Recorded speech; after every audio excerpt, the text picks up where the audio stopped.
On April 28, 1945, Italian dictator Benito Mussolini and his mistress Clara Petacci were captured by Italian partisans and executed.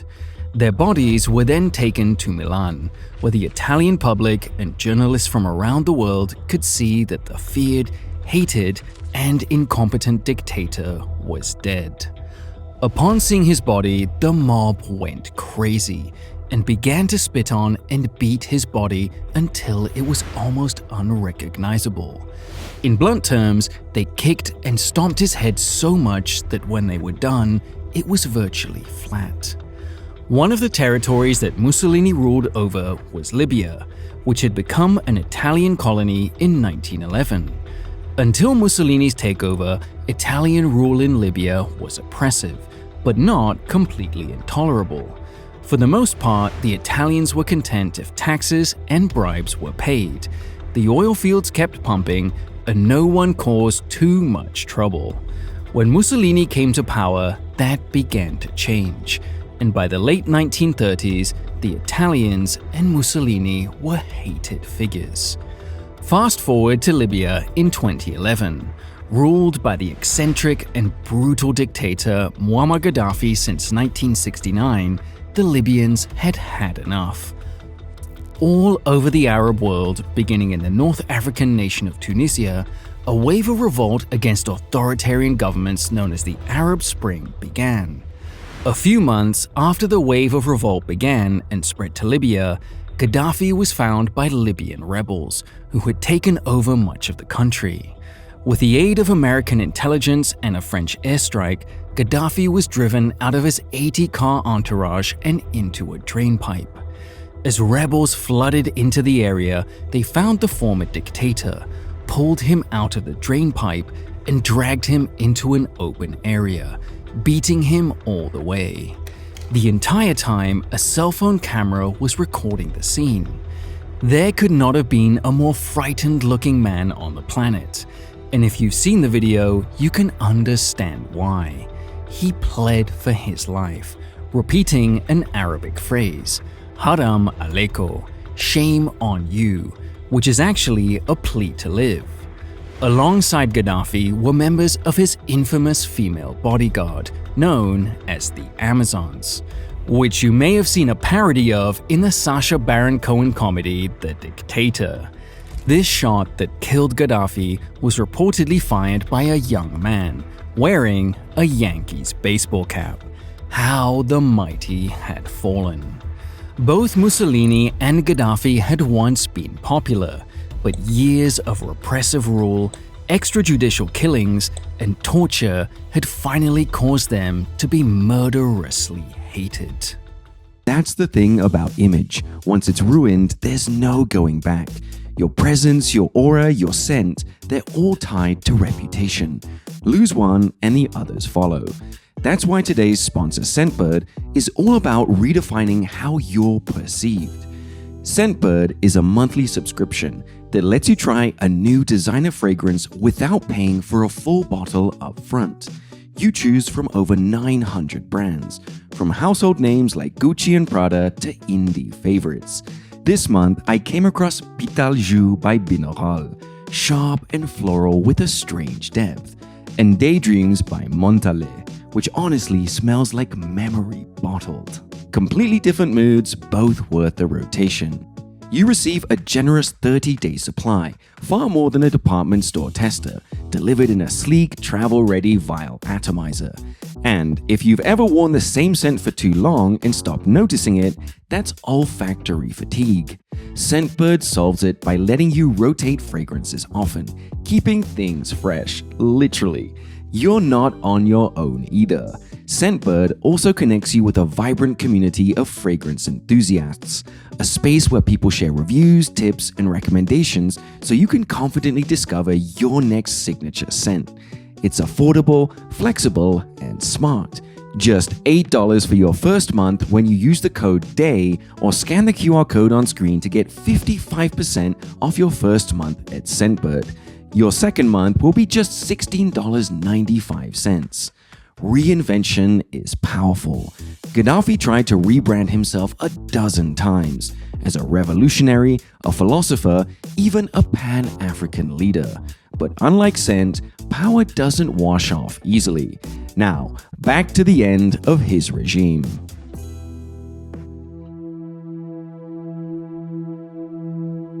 Muammar Muhammad Abu Minyar al-Gaddafi was born in 1942, ironically the last year of the Italian occupation of the country.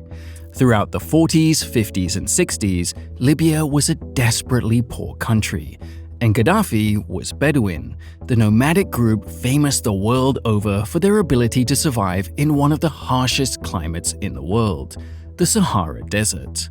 Life for Gaddafi and all Bedouin was exceedingly hard, not only because of the climate, but because many, if not most of the non-Bedouin people of North Africa looked down upon them as poor, ignorant drovers, barely more intelligent than the animals they owned.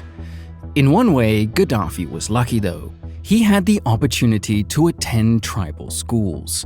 Many other Bedouin boys his age were discouraged or forbidden to attend school.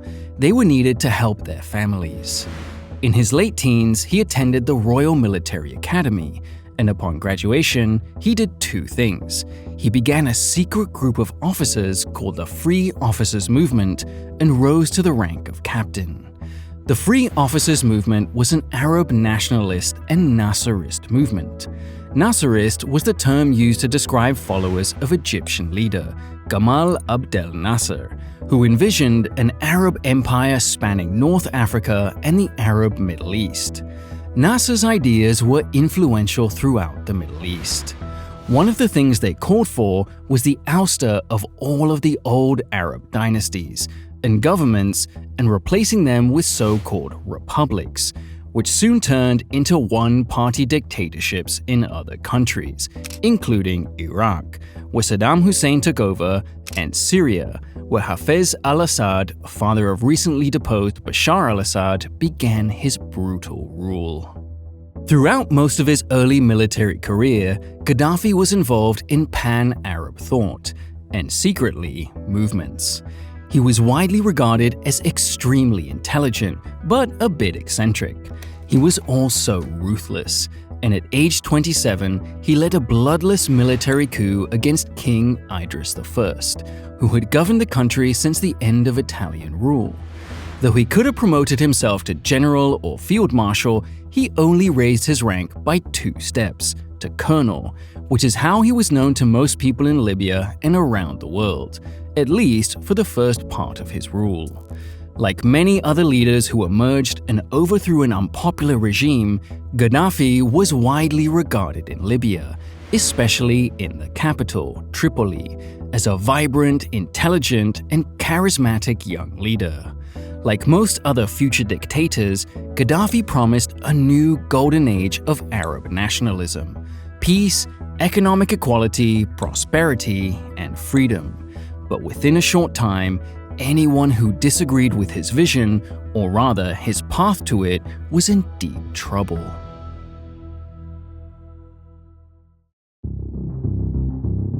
In the mid-1960s, the People's Republic of China was going through Mao Zedong's insane Great Proletarian Cultural Revolution, or just the Cultural Revolution for short. One of the most famous pictures of Mao at this time was him standing in front of an enormous crowd of screaming young people holding and waving what is known as his Little Red Book, which was a collection of quotes by Mao that the people of China were expected to learn by heart, and which became famous or infamous around the world, depending on where you stood on bizarre communist theory.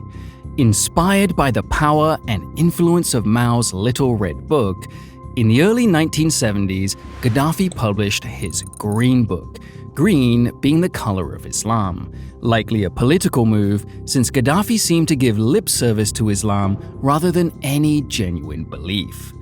The Green Book contained many comments on Islam that deviated from mainstream teaching, but were not fundamentalist either, but a strange combination of Islamic beliefs, criticism of Islamic teachers and clerics, and Gaddafi's own beliefs.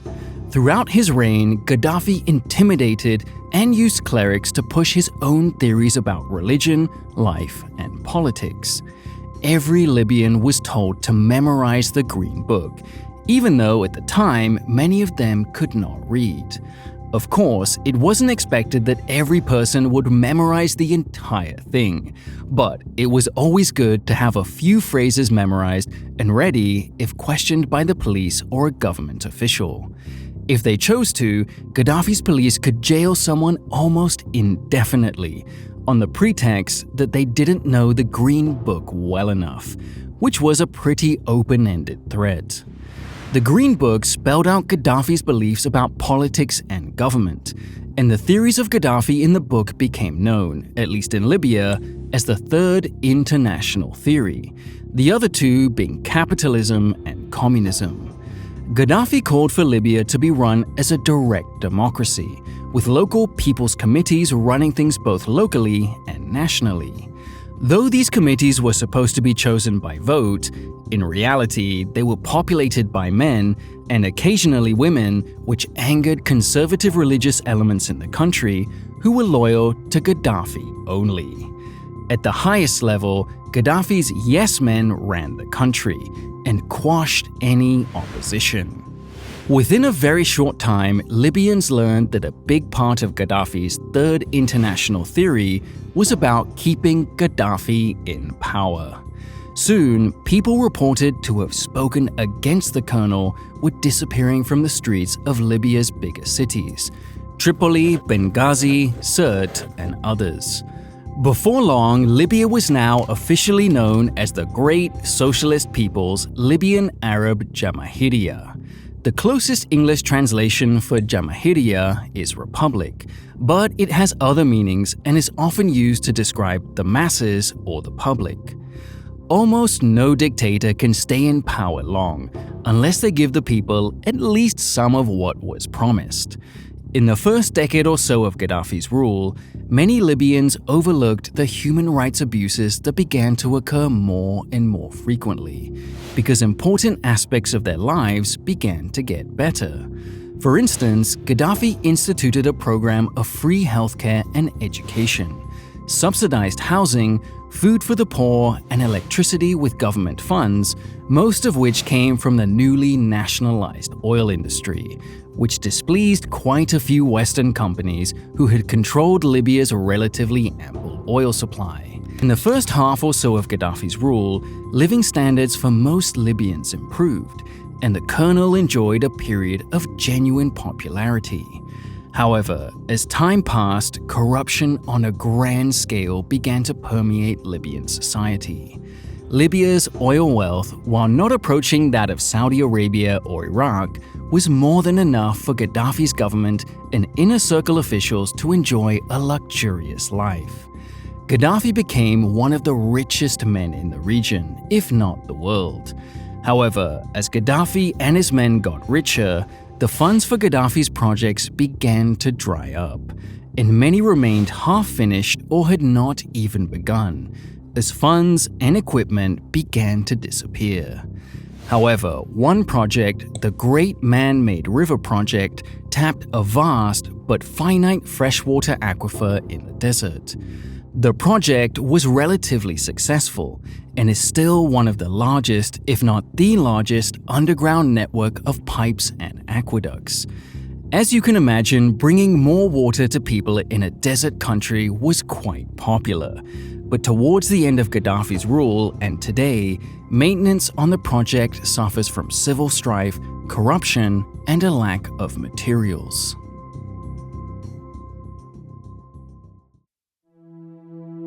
As time went by, things began to change. First, Gaddafi became increasingly erratic and unpredictable, but his intelligence and cunning were never questioned throughout his rule, though his judgment often was. Over time, especially as hard economic times hit Libya and the world in the late 1970s and corruption spread throughout the country, more Libyans began to protest and complain against Gaddafi's policies. By this time, Gaddafi's secret police, known as the Mukhabarat, the intelligence services or secret police, had infiltrated all levels of Libyan society, especially in the cities, and especially among college students and young adults. In the last years of the 1970s, Gaddafi began to commit some of the worst crimes of his rule. To instill fear and intimidate the populace, Gaddafi held public executions. In the cities and towns where they occurred, attendance, even for school children, was required. And the secret and uniformed police and military made sure that everyone in attendance shouted Gaddafi's name or quotes from the Green Book. In Tripoli especially, executions became large events and were often held in sports stadiums and on university campuses.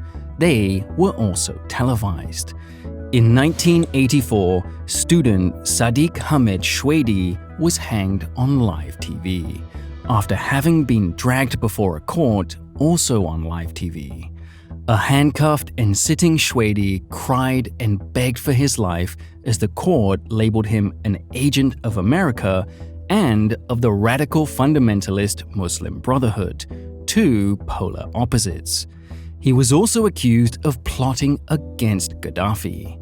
None of these things were true, but Shwedi's student visit to the US and his attendance at an anti-Gaddafi protest sealed his fate. His trial took place in a basketball stadium, where the judges and witnesses against him, as well as members of the audience, jeered and accused him of more and more outrageous crimes. A makeshift gallows was quickly erected on the court, and Shwedi was hanged. في الأعمال الإرهابية السابق الإشارة إليها التي أقرها المؤتمر بالإعدام شنقا حتى الموت.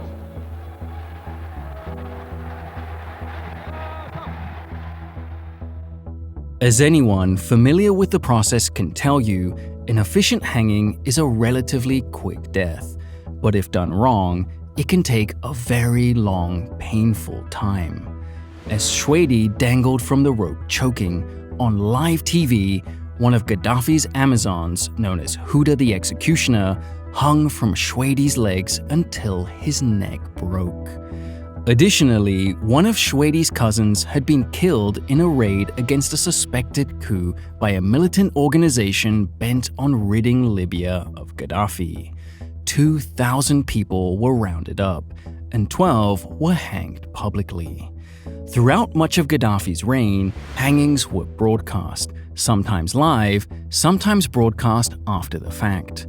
They were often rebroadcast on the country's controlled TV channels, frequently interrupting other programs at random. Gaddafi's secret police, like many others in the Arab world at the time, were known for their cruelty. People in police custody were subject to a variety of torture, including electric shock, waterboarding, mock executions, beatings, and the infamous torture known worldwide as falanga in the Middle East and bastinado in Europe. Though it might sound like a less painful alternative to electrocution and waterboarding, falanga grows from painful to agonizing very quickly. Women and girls taken into custody were often subject to rape, long terms of imprisonment, and sometimes simply disappeared, never to be seen again. In late June 1996, a protest occurred at the Abu Salim prison in Tripoli. The prisoners were protesting a ration cut that had been imposed after 2 men had escaped. The day after the protest began, soldiers and police entered the grounds and began shooting and throwing grenades. Over 1,200 prisoners were killed. By 1996, Gaddafi, who for a very short time had been popular in some circles in democratic countries when he first took power, had become an enemy of the established world order. Beginning in the 70s and continuing almost until the day he died, Gaddafi provided huge amounts of money and arms to well-known terrorist and militant organizations. The the Palestinian Liberation Organization, PLO, the Irish Republican Army, IRA, and the Italian Communist Red Brigades all enjoyed regular infusions of cash and weapons from Libya. Despite his growing list of appalling human rights abuses in his own country, for many people around the world, especially in the West, Gaddafi was reviled, but often dismissed as a sort of madman who ruled a remote and underpopulated desert country. But in 1988, that changed. 2 years before, at the La Belle discotheque in West Berlin, a popular hangout for US servicemen, a bomb exploded, killing 3 and injuring many more. Investigations by the German and US governments put the blame squarely on Gaddafi and his intelligence forces.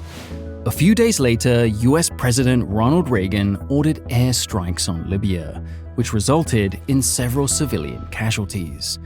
Among the dead was Gaddafi's adopted daughter. On December 21, 1988, Pan Am Flight 103, flying over Lockerbie, Scotland, en route to Kennedy Airport in New York, exploded in mid-air, raining debris and body parts throughout the countryside near the small Scottish town. All 270 people on board and 11 people on the ground were killed. In many ways, the bombing began the downfall of Gaddafi, though his final end was over 2 decades away. From 1988 until 2011, American, British, and French air forces occasionally struck targets in Libya, including terrorist training camps in the desert. A variety of tough economic sanctions was also imposed on Libya, and arms slowly began to find their way into the hands of the small but growing anti-Gaddafi movements throughout the country and the region. One of the last times that Americans saw Gaddafi before his widely publicized execution was in 2009. Though he was an enemy of America and a proven terrorist, the US had to let Gaddafi into a UN meeting, taking place in September. No hotel would give Gaddafi and his entourage a room, so he proposed erecting the large and luxurious Bedouin tent he had brought in Central Park. New York authorities refused to grant him a permit. Then, Gaddafi was saved from an embarrassing situation by a New York real estate mogul and self-promoter named Donald Trump, who rented space to Gaddafi on land he owned in nearby Bedford, New York. But after a couple of days, the town council and zoning commission ordered the tent taken down. 2 years later, Trump's Libyan friend was killed by the mob. That was the fate of Gaddafi, proof that image once shattered rarely recovers. But yours can still evolve. Redefine how you're remembered with Scentbird. Explore a new luxury fragrance every month using DAY to get 55% off your first month. Thank you for watching. See you next time.